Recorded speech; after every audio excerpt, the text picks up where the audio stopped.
નમસ્કાર મિત્રો, હું રાજેશ ભાસ્કર આપ સૌનું યુટ્યુબમાં આપણી આ ચેનલ પર સ્વાગત કરું છું.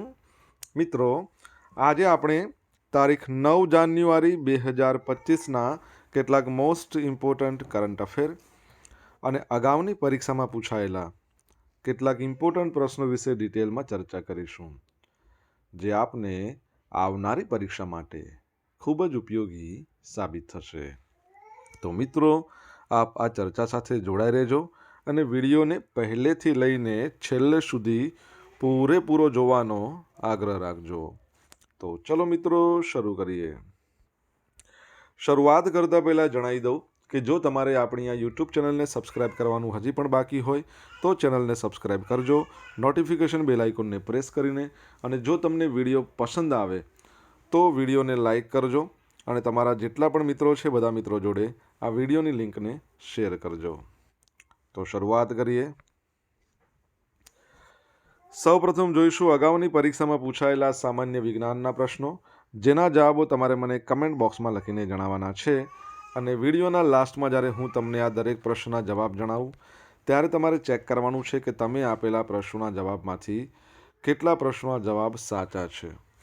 અને જેટલા પણ પ્રશ્નો જવાબ સાચા હોય એનો આંકડો કમેન્ટમાં લખવાનો છે કે 10માંથી આટલા સાચા. ડેઇલી જીકે ટેસ્ટમાં આપણે રોજ 10 પ્રશ્નો પૂછીએ છીએ, એમાંથી 5 પ્રશ્નો સામાન્ય વિજ્ઞાનના હોય છે. બાકીના જે 5 પ્રશ્નો છે એ ગુજરાતની કલા, સંસ્કૃતિ અને વારસાના પ્રશ્નો છે. તો તમે તમારા આન્સર આપો નીચે કમેન્ટ બોક્સમાં, અને હું આજના કરંટ અફેરનો પ્રથમ પ્રશ્ન છે એની શરૂઆત કરું છું. આજનો પ્રથમ પ્રશ્ન છે, તાજેતરમાં કેટલામી અખિલ ગુજરાત ગિરનાર આરોહણ અને અવરોહણ સ્પર્ધા છે એનું આયોજન કરવામાં આવ્યું હતું? તો જવાબ આવશે 39મા નંબરની. કેટલામી? 39મા નંબરની. તો મિત્રો, દર વર્ષે 1971થી જાન્યુઆરી મહિનાનો જે પહેલો રવિવાર હોય ત્યારે અખિલ ગુજરાત ગિરનાર આરોહણ અવરોહણ સ્પર્ધાનું આયોજન કરવામાં આવે છે. આ વર્ષે કેટલામી હતી? 39મા નંબરની ગિરનાર આરોહણ અવરોહણ સ્પર્ધા, અને એનું આયોજન 4 જાન્યુઆરીના રોજ કરવામાં આવ્યું. 4 જાન્યુઆરીને આપણે આખા વિશ્વમાં વર્લ્ડ બ્રેલ ડે તરીકે ઉજવીએ છીએ. મહિલા અને પુરુષ, સિનિયર અને જુનિયર એમ 4 વિભાગ હતા. મહિલાઓમાં સિનિયર, પુરુષોમાં સિનિયર, મહિલામાં જુનિયર, પુરુષોમાં જુનિયર. તો સમગ્ર રાજ્યમાંથી 1200 જેટલા સ્પર્ધકો છે ને એમણે ભાગ લીધો હતો. અને ભાઈઓ હતા, પુરુષો, એમના માટે 4500 પગથિયા ચડવાના અંબાજી માતાનું મંદિર, અને બહેનો માટે 2200 પગથિયા સુધીનું અંતર નિર્ધારિત કરવામાં આવ્યું હતું.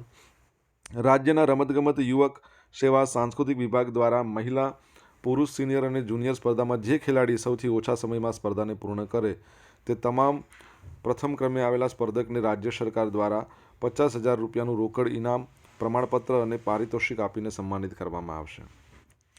હવે આગામી ફેબ્રુઆરી મહિનામાં રાષ્ટ્રીય કક્ષાની ગિરનાર આરોહણ અવરોહણ સ્પર્ધા યોજાવાની છે. હવે આમાં વિજેતા કોણ રહ્યા છે? 39મા નંબરની અખિલ ગિરનાર આરોહણ અવરોહણ સ્પર્ધાની વાત કરીએ તો જુનિયર કેટેગરીમાં નંબર 1 પર છે ગજેરા જશુ. તમને ખબર હોય તો લાસ્ટ ટાઈમ પણ આપણે નંબર 1 પર હતા અને ઘણા સમયથી એમણે આવી રહ્યા છે. નંબર 2 પર છે ગરચલ દીપાલી. ત્રીજા નંબર પર છે કામરિયા જયશ્રી. જુનિયર બહેનોની જુનિયર ભાઈઓની વાત કરીએ તો પહેલા નંબર પર સોલંકી અજય છે, બીજા નંબરે ઝાલા જયરાજસિંહ, ત્રીજા નંબરે વાજા દિવ્યેશ. સિનિયર બહેનોમાં જો પહેલો નંબર જાડા રિંકલ, બીજા નંબરે કટેશિયા નીતા, ત્રીજા નંબરે કઠુરિયા સાયરા. સિનિયર ભાઈઓમાં જો વાત કરીએ તો પહેલો નંબર વાઘેલા શૈલેષ, બીજા નંબરે મેવાડા ધર્મેશ અને ત્રીજા નંબર પર ચાવડા વિઘ્નેશ. બરાબર, તો યાદ રાખજો. તમારા માટે એક પ્રશ્ન, ગિરનાર પર્વતની ઊંચાઈ કેટલી છે? એપ્રોક્સિમેટલી ઊંચાઈ મને કહો, કેમ કે ઘણી જગ્યાએ અલગ અલગ ઊંચાઈ બતાવેલી હોય છે. કમેન્ટમાં લખો તમને આવડતી હોય તો. તાજેતરમાં સમાચારમાં રહેલ પ્રવાસી ભારતીય દિવસ ઉજવવાની શરૂઆત ક્યારે કરવામાં આવી હતી? તો વર્ષ 2003થી દર વર્ષે ઉજવવામાં આવે છે પ્રવાસી ભારતીય દિવસ, તો જેને NRI દિવસ પણ કહેવાય છે, અને દર વર્ષે 9મી જાન્યુઆરીના રોજ એટલે કે આજના દિવસે ઉજવવામાં આવે છે. સૌપ્રથમ વખત 2003માં ઉજવવામાં આવ્યો હતો. પ્રવાસી ભારતીય દિવસ 9 જાન્યુઆરી ઉજવવામાં શા માટે આવે છે? કારણ કે આપણા ભારતના રાષ્ટ્રપિતા મહાત્મા ગાંધી એમણે 9 જાન્યુઆરી 1915ના રોજ દક્ષિણ આફ્રિકાથી ભારત પરત થયા હતા. મહાત્મા ગાંધીને સૌથી મહાન સ્થળાંતર માનવામાં આવે છે, કારણ કે તેમણે ભારતના સ્વાતંત્ર્ય સંગ્રામનું નેતૃત્વ કર્યું હતું અને સમાજમાં પરિવર્તન લાવ્યા હતા. તે વિદેશી ભારતીયો સાથે જોડાવા માટે અને ડાયસ્પોરા છે એમને એકબીજા સાથે સંપર્ક કરવા સક્ષમ બનાવવા માટે એક મહત્વપૂર્ણ પ્લેટફોર્મ પૂરું પાડે છે. તમને ખબર છે આ વર્ષે પ્રવાસી ભારતીય દિવસની રાષ્ટ્રીય કક્ષાની ઉજવણી કયા શહેરમાં કરવામાં આવશે ને આ વખતે આ 18મા નંબરનો પ્રવાસી ભારતીય દિવસ છે. બરાબર છે, યાદ રાખજો. ઓકે, ચલો આગળ વધીએ. 6 ભારતીય અમેરિકન નેતાઓ જેઓ યુએસ હાઉસ ઓફ રિપ્રેઝેન્ટેટિવના સભ્યો તરીકે શપથ લઈ લીધા છે. બરાબર છે, ભારતીય અમેરિકન એટલે કે ભારતીય મૂળના છે જેમણે શપથ લીધા. કેટલા? 6 સભ્યોએ. અને આ પહેલી વાર છે કે જે આટલી મોટી સંખ્યામાં ભારતીય અમેરિકનોએ હાઉસ ઓફ રિપ્રેઝેન્ટેટિવના સભ્ય તરીકે શપથ લીધા છે, જેમાં ડૉક્ટર એમી બેરી, સુહાસ સુબ્રમણ્યમ, શ્રી થાનેદાર, રો ખન્ના, રાજા કૃષ્ણમૂર્તિ અને પ્રેમિલા જયપાલ આ બધાનો સમાવેશ થાય છે. બરાબર, 6 ભારતીય અમેરિકન નેતાઓ છે. હવે તમારા માટે એક સરસ પ્રશ્ન કે અમેરિકાના જે નવા પ્રેસિડન્ટ બનવા જઈ રહ્યા છે એમના પોતાના શપથ ગ્રહણ કયા વર્ષે કઈ તારીખે થવાના છે આ મહિનામાં એ જણાવો. અને અમેરિકાના હાલના પ્રેસિડન્ટ છે જો બાઇડન, એમણે બાલ્ડ ઈગલ છે એ બાલ્ડ ઈગલને ત્યાંનું રાષ્ટ્રીય પક્ષી ઘોષિત કર્યું છે. બરાબર છે, યાદ રાખજો. મિત્રો, વિડીયો પસંદ આવ્યો હોય, ભણવાની મજા આવી હોય તો વિડીયોને લાઇક કરો, તમારા મિત્રો જોડે વિડીયોની લિંકને શેર કરો. આપણી બંને યુટ્યુબ ચેનલ રાજેશ ભાસ્કર 2ને સબસ્ક્રાઇબ કરો, નોટિફિકેશન બેલ આઇકોનને પ્રેસ કરીને. જો તમારે ડેલી કરંટ અફેરની પીડીએફ જોઈતી હોય તો આપણી ટેલિગ્રામ ચેનલને જોઈન કરો, જેની લિંક વિડીયોની ડિસ્ક્રિપ્શનમાં આપેલી છે. અહીંયા ટેલિગ્રામ ચેનલ પર તમને ડેલી કરંટ અફેરની પીડીએફ મળશે, સાથે સાથે પોલ્સ પણ રમવા મળશે. તાજેતરમાં કેનેડાના વડાપ્રધાને લિબરલ પાર્ટીના નેતા તરીકે રાજીનામું આપવાની જાહેરાત કરી છે. એમનું નામ શું છે? તો જવાબ આવશે જસ્ટિન ટ્રુડો. શું નામ છે? Justin Trudeau. તો 53 વર્ષીય છે વડાપ્રધાન કેનેડાના જસ્ટિન ટ્રુડો. એમણે સત્તામાં લગભગ એક દાયકા પછી શાસક લિબરલ પાર્ટીના નેતા તરીકે રાજીનામું આપવાની જાહેરાત કરી છે. ટ્રુડોએ જણાવ્યું કે જ્યાં સુધી લિબરલ પાર્ટી નવા નેતાની પસંદગી ન કરે ત્યાં સુધી તેઓ સંભાળ રાખનાર ભૂમિકામાં વડાપ્રધાન તરીકે રહેવાના છે. બરાબર છે. અને સંસદનું કામ છે, અહીંયા રહ્યું સંસદ આવશે. સંસદનું કામ 24 માર્ચ સુધી સ્થગિત રહેશે. ત્યાં સુધી તેઓ કાર્યકારી વડાપ્રધાન તરીકે કામગીરી કરશે. ટ્રુડોએ પાર્ટીના આંતરિક સંઘર્ષો અને લિબરલ પાર્ટીને આગામી સામાન્ય ચૂંટણીમાં લઈ જવાની તેમની અસમર્થતાનો ઉલ્લેખ કર્યો છે. જસ્ટિન ટ્રુડો છેલ્લા 11 વર્ષથી લિબરલ પાર્ટીના નેતા છે અને છેલ્લા 9 વર્ષથી કેનેડાના વડાપ્રધાન છે. એટલે 2015 નવેમ્બરથી તેઓ વડાપ્રધાન તરીકે સેવા આપી રહ્યા છે. કેનેડાના વડાપ્રધાન પદ માટે 2025માં કેનેડામાં ચૂંટણી યોજાવાની છે. આ ચૂંટણીઓ ઓક્ટોબર પહેલાં યોજવામાં આવશે. કેનેડાની વાત કરીએ, તમને ખબર છે કે કેપિટલ ઓટાવા છે. કેનેડિયન ડોલર એની કરન્સી છે. સૌથી મોટી સરહદ આખા વિશ્વમાં કેનેડાની છે. બીજું એક તમને ખબર હશે કે 2025 છે ને, તો 2026માં જે ફીફા વર્લ્ડ કપ યોજાવાનો છે એમાં 3 પાર્ટનર દેશો છે, કેનેડા છે, બાકીના 2 તમારે જણાવવાના છે. તાજેતરમાં કઈ બેંક દ્વારા હર ઘર લખપતિ નામની ડિપોઝિટ સ્કીમ શરૂ કરવામાં આવી છે? તો સ્ટેટ બેંક ઓફ ઇન્ડિયા એના દ્વારા. તો ભારતની જાહેર ક્ષેત્રની સૌથી મોટી બેંક છે એસબીઆઈ. એણે 2 નવી ડિપોઝિટ સ્કીમ હર ઘર લખપતિ અને એસબીઆઈ પેટ્રોન શરૂ કરી છે. એસબીઆઈ એવું કહે છે કે હર ઘર લખપતિ એ પૂર્વ ગણતરી કરેલ રિકરિંગ ડિપોઝિટ સ્કીમ છે. ગ્રાહકો હોય ને એમને 1 લાખ અથવા તો એના ગુણાંકમાં રૂપિયા જમા કરાવવા માટે મદદ કરવા માટે રચાયેલ છે. એસબીઆઈ પેટ્રોન છે ને એ ફિક્સ ડિપોઝિટ સ્કીમ છે, જે ફક્ત કોના માટે? 80 વર્ષ અને તેથી વધુ વયના પસંદગીના વરિષ્ઠ નાગરિકો માટે છે. હરઘર લખપતિ એ પૂર્વ ગણતરી કરેલ રિકરિંગ ડિપોઝિટ યોજના છે. ગ્રાહકોને 1 લાખ અથવા તેના ગુણાંકમાં ફરીથી એનું જ વસ્તુ આવી છે. ઓકે, હરઘર લખપતિ એ પૂર્વ ગણતરી કરેલ રિકરિંગ ડિપોઝિટ છે.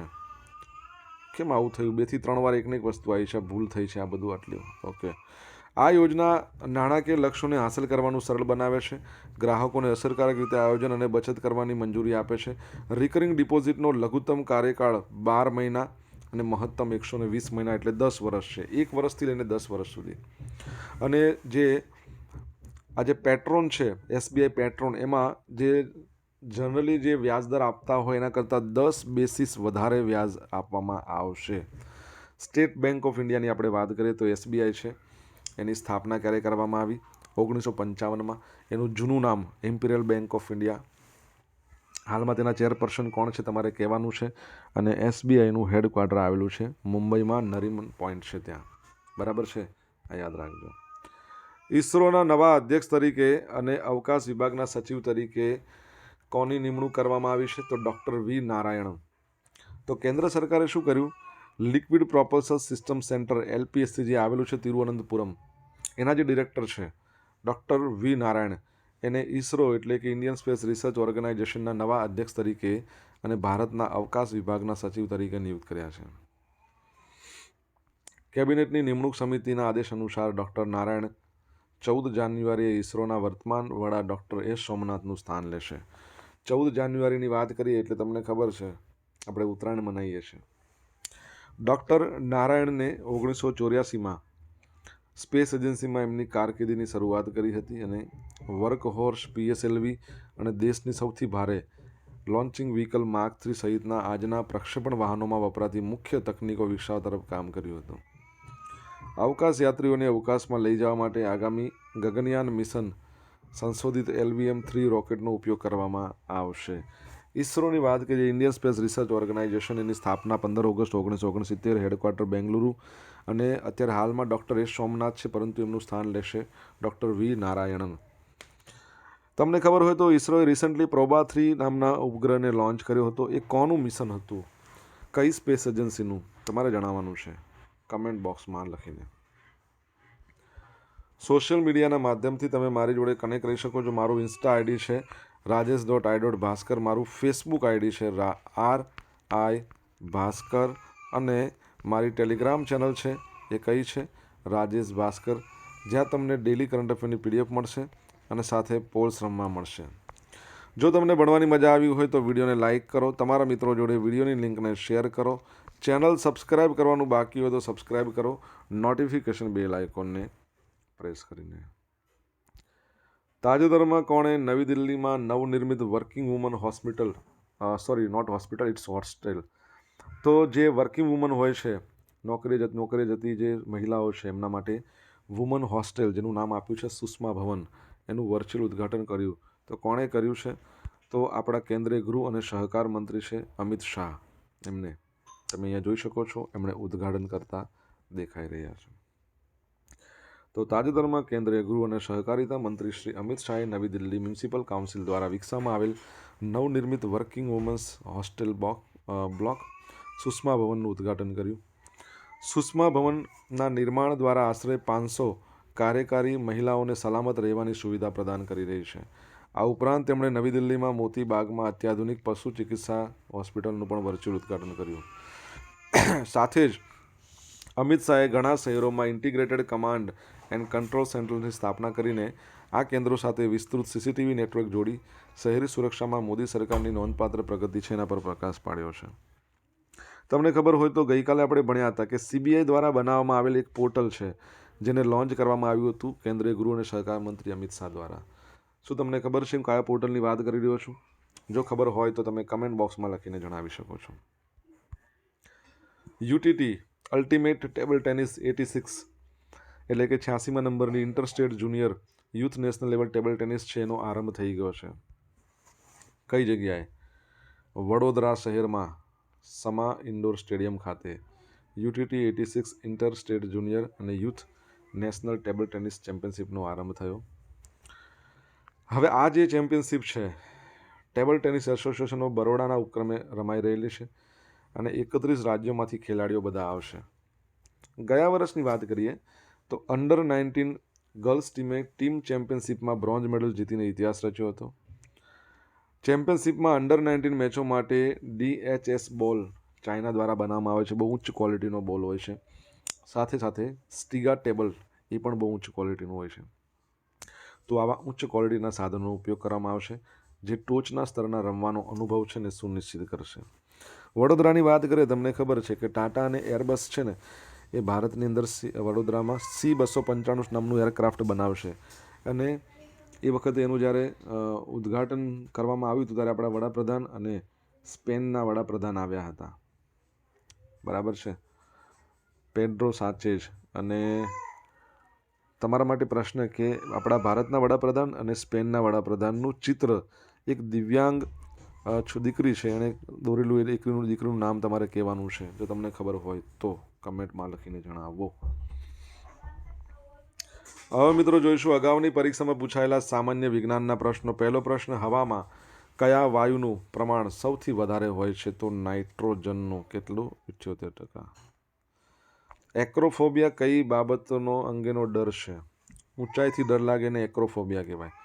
માનવ શરીરમાં રંગસૂત્રોની સંખ્યા કેટલી છે? 46.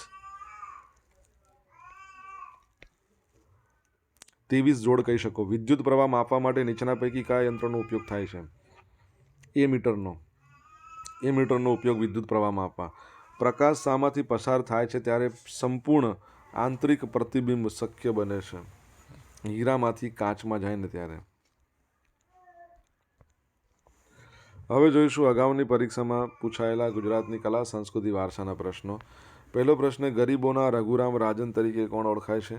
તો વિરલ આચાર્ય. ડિજિટલ ટ્રાન્ઝેક્શન માટે ભીમ એપ વડાપ્રધાન શ્રી નરેન્દ્ર મોદીના કોના સ્મરણાર્થે લોન્ચ કરી? ડૉક્ટર બાબા સાહેબ આંબેડકર. ભીમનું નામ પણ ફૂલ ફોર્મ અલગ છે, Bharat interface for money. BH એટલે ભારત, IM એટલે ઇન્ટરફેસ ફોર મની. ભારતમાં લોકનાયક તરીકે કોણ ઓળખાય છે? JP જયપ્રકાશ નારાયણ. ભારતના લોખંડી પુરુષ તરીકે કોણ જાણીતું છે? બરાબર છે, તો તમને બધાને ખબર છે કે સરદાર વલ્લભભાઈ પટેલ. અને ઇન્ડિયા વિન્સ ફ્રીડમ કોણે લખ્યું છે? ડૉક્ટર APJ અબ્દુલ કલામે લખ્યું છે. યાદ રાખજો. હવે મિત્રો જોઈશું ગઈકાલે પૂછેલા પ્રશ્નોના જવાબ. પહેલો પ્રશ્ન, તાજેતરમાં કયા સ્થળેથી મુખ્યમંત્રી ભૂપેન્દ્ર પટેલે ખેલ મહાકુંભ 3.0નો શુભારંભ કરાવ્યો? તો રાજકોટમાંથી. કયા શહેરમાંથી? રાજકોટમાંથી શુભારંભ કરાવ્યો છે. સેકન્ડ પ્રશ્ન, તાજેતરમાં કયા રાજ્યએ સંતોષ ટ્રોફીનું 33મું ટાઇટલ જીત્યું? તો પશ્ચિમ બંગાળ છે, એણે અત્યાર સુધીમાં કેટલા ટાઇટલ જીત્યા? આ વખતે ગણીને 33 ટાઇટલ જીત્યા, સૌથી વધારે જીત્યા છે. સંતોષ ટ્રોફી કઈ રમત સાથે સંકળાયેલ? આવો પ્રશ્ન પૂછાય. ફૂટબોલ સાથે. ખાસ યાદ રાખજો. શાના સાથે? ફૂટબોલ સાથે. હવે મિત્રો આજે પૂછેલા પ્રશ્નોના જવાબ જોઈએ. પહેલો પ્રશ્ન, ગિરનારની ઊંચાઈ એપ્રોક્સિમેટલી કેટલી છે? 1069 મીટર જેટલી છે એઝ પર વિકીપીડિયા. એટલે 1 કિલોમીટર જેવી ગણતરી મારી શકાય. સેકન્ડ પ્રશ્ન, 2025માં પ્રવાસી ભારતીય દિવસ આજની વાત છે, એનું આયોજન કયા શહેરમાં કરવામાં આવેલું છે? તો ભુવનેશ્વર, જે ઓડિશાનું કેપિટલ છે ત્યાં. ત્રીજો પ્રશ્ન છે કે અમેરિકાના જે નવા બનનાર 47મા નંબર પ્રેસિડેન્ટ છે તેઓ ક્યારે પોતાના શપથ ગ્રહણ કરશે પદ માટેના? તો 20 જાન્યુઆરી, આજનો આ મહિનાની 20 તારીખે શપથ ગ્રહણ કરવાના છે. ચોથા નંબરનો પ્રશ્ન છે કે 2026માં તમને બધાને ખબર છે કે FIFA વર્લ્ડ કપ યોજાશે. ક્યાં ક્યાં યોજાવાનો છે? એ અમેરિકામાં, પછી કેનેડામાં અને મેક્સિકો. બરાબર, અમેરિકા, કેનેડા અને મેક્સિકોમાં. 5મા નંબરનો પ્રશ્ન છે, સ્ટેટ બેંક ઓફ ઇન્ડિયાના ચેરપર્સનનું નામ શું છે? તો CS શેટ્ટી. લખાતું નથી બરાબર, CS શેટ્ટી. 6થા નંબરનો પ્રશ્ન, ઈસરોએ પ્રોબા 3 નામનો ઉપગ્રહ લોન્ચ કર્યો હતો, એ કોનું મિશન હતું?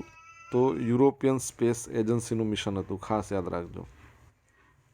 7મા નંબરનો પ્રશ્ન શું હતો? કે રિસન્ટલી અમિત શાહ છે એમણે ભારત પોલ નામનું પોર્ટલ લોન્ચ કર્યું. શું કર્યું? ભારત પોલ નામનું પોર્ટલ. અને 8મા નંબરનો પ્રશ્ન કે સ્પેનના પ્રાઇમ મિનિસ્ટર અને ભારતના પ્રાઇમ મિનિસ્ટરનું જે ચિત્ર દોર્યું હતું એ દિવ્યાંગ દીકરીનું નામ છે દિયા ગોસાઈ. ખાસ યાદ રાખજો. હવે મિત્રો જોશું ગઈકાલના કરંટ અફેરમાંથી પૂછેલા કેટલાક ઇમ્પોર્ટન્ટ પ્રશ્નો, જેના જવાબો તમારે કમેન્ટ બોક્સમાં લખવાના. પહેલો પ્રશ્ન, તાજેતરમાં BISના કેટલામાં સ્થાપના દિવસે આયોજિત ક્વોલિટી કોન્ક્લેવનો મુખ્યમંત્રી શ્રી ભૂપેન્દ્ર પટેલે ગાંધીનગરમાંથી પ્રારંભ કરાવ્યો? સેકન્ડ પ્રશ્ન, કોણે સેન્ટ્રલ બ્યુરો ઓફ ઇન્વેસ્ટિગેશન CBIના દ્વારા વિકસિત ભારત પોર્ટલ લોન્ચ કર્યું. ચલો આનો જવાબ તો મેં તમને આવડતો હશે, મેં હમણાં જ તમને કહી દીધું, બરાબર છે. તો મિત્રો આ હતા આજના દિવસના મોસ્ટ ઇમ્પોર્ટન્ટ કરંટ અફેર. આશા રાખું બધાને ભણવાની મજા પડી હશે. મજા પડી હોય તો વિડીયોને લાઇક કરો અને તમારા મિત્રો જોડે શેર કરો, બરાબર છે. આપણું બંને યુટ્યુબ ચેનલ રાજેશ ભાસ્કર 2 છે અને સબસ્ક્રાઇબ કરો, નોટિફિકેશન બેલ આઇકોનને પ્રેસ કરીને. તો મિત્રો thank you so much for watching this video. Have a nice day. જય હિન્દ, જય ભારત.